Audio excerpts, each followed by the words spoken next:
গাছেরাও কথা বলে। Teaching them to speak. Talking trees.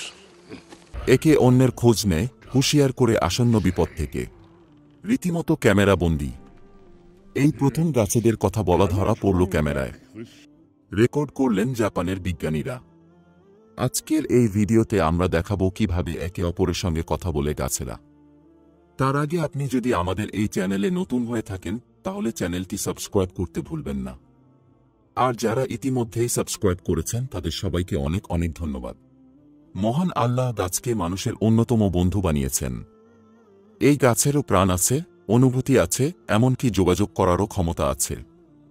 মহান আল্লাহর অন্যান্য সৃষ্টির মতো গাছও তার তাসবিহ পাঠ করে। পবিত্র কোরআনে ইরশাদ হয়েছে, ৭ আসমান ও জমিন এবং এগুলোর মধ্যে যা কিছু আছে সবকিছু তার তাসবিহ পাঠ করে, এবং এমন কিছু নেই যা তার প্রশংসায় তাসবিহ পাঠ করে না, কিন্তু তাদের তাসবিহ তোমরা বোঝো না। নিশ্চয়ই তিনি সহনশীল, ক্ষমাপরায়ণ। সূরা বনী ইসরাইল, আয়াত নং ৪৪। প্রশ্ন হল, গাছ কিভাবে তাসবিহ পড়ে? তাদের কি কথা বলার শক্তি আছে? তাদের কি কোনো ভাষা আছে? উত্তর মহান আল্লাহ নিজেই দিয়েছেন। ইরশাদ হয়েছে, তুমি কি দেখনি যে আসমান ও জমিনে যারা আছে তারা এবং সারিবদ্ধ হয়ে উড়ন্ত পাখিরা আল্লাহর তাসবিহ পাঠ করে। প্রত্যেকেই তার সালাত ও তাসবিহ জানে। তারা যা করে সে সম্পর্কে আল্লাহ সম্যক অবগত। সূরা নূর, আয়াত নং ৪১। এই আয়াতে মহান আল্লাহ বলেছেন, প্রত্যেকেই তার সালাত ও তাসবিহ জানে। অতএব গাছও তাদের নিজস্ব ভাষায় আল্লাহর তাসবিহ পাঠ করে। তাদেরও নিজস্ব ভাষা আছে। ১৪০০ বছর আগেই কোরআনে মহান আল্লাহ গাছের কথোপকথন সম্পর্কে বলেছেন, আর জগদীশচন্দ্র বসু প্রথম ১৯০১ সালে প্রথম প্রমাণ করেছিলেন যে গাছেরও জীবন আছে। এবার জাপানের বিজ্ঞানীদের একটি দল বললেন, গাছপালা একে অপরের সঙ্গে কথাও বলে, নিজেদের মধ্যে যোগাযোগও করে। সত্যতা প্রমাণে এমন আশ্চর্যজনক ভিডিও দেখালেন যা দেখে রীতিমতো হতবাক হয়ে যেতে পারেন আপনিও। কথা বলা উদ্ভিদের রিয়েল টাইম ফুটেজ বলা যেতে পারে এটিকে। কোনো বিপদের সম্মুখীন হলে উদ্ভিদ তার আশেপাশের গাছকে প্রতিরক্ষার জন্য সতর্ক করে। এই যুগান্তকারী গবেষণার নেতৃত্বে ছিলেন জাপানের সাইতামা বিশ্ববিদ্যালয়ের আণবিক জীববিজ্ঞানী মাসাতসুগু টয়োটা। এটি বিজ্ঞান সাময়িকী নেচারে প্রকাশিত হয়েছে। সায়েন্স অ্যালার্ট অনুসারে, গাছপালা বায়ুবাহিত যৌগগুলির একটি সূক্ষ্ম কুয়াশা দ্বারা বেষ্টিত থাকে, যা তারা একে অপরের সঙ্গে যোগাযোগ করতে ব্যবহার করে।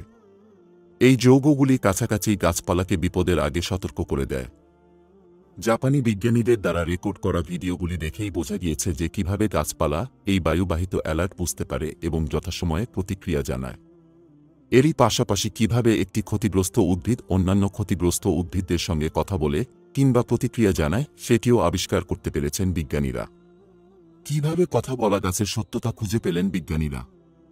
এই গবেষণায় জানানো হয়েছে যে অন্যান্য কীটপতঙ্গ, তৃণভোজী বা বিভিন্ন যন্ত্র দ্বারা ক্ষতিগ্রস্ত উদ্ভিদরা প্রতিবেশী উদ্ভিদের নিজের অবস্থা সম্পর্কে জানায়, উপলব্ধি করায়। এরপর প্রতিবেশী উদ্ভিদ এই আগাম বিপদের ব্যাপারে সতর্ক হয়ে যায় এবং নিজেকে রক্ষা করার চেষ্টা করে। আর বলা বাহুল্য, এই যোগাযোগ গাছপালাকে পরিবেশগত বিভিন্ন বিপদ থেকেও রক্ষা করে। এই গাছপালার এই যোগাযোগের মুহূর্তকেই ক্যাপচার করার জন্য বিজ্ঞানীরা বিশেষ এক বায়ু পাম্প ব্যবহার করেছেন। একটি বাক্সে গাছের পাতা এবং শুঁয়োপোকা রেখেছিলেন এবং অন্যটিতে সরিষা অ্যারাবিডোপসিস থালিয়ানা নামক আগাছা রেখেছিলেন।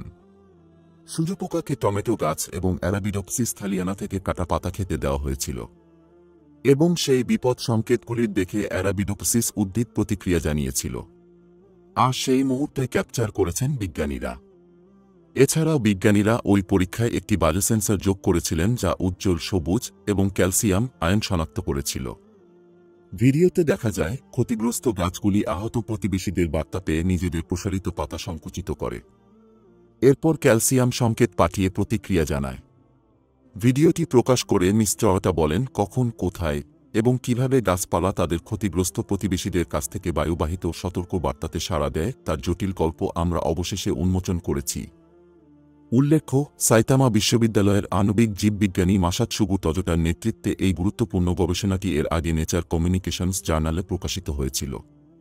এই গবেষণা চলাকালীন টয়োটার সঙ্গে একই টিমে কাজ করেছিলেন পিএইচডি ছাত্র ইউরি আকানি এবং পোস্ট ডক্টরাল গবেষক কাকুয়া উমুরা। আজকের ভিডিও এই পর্যন্তই। দ্রুতই আরও আকর্ষণীয় কিছু বিষয় নিয়ে হাজির হব আমরা। আপাতত বিদায়।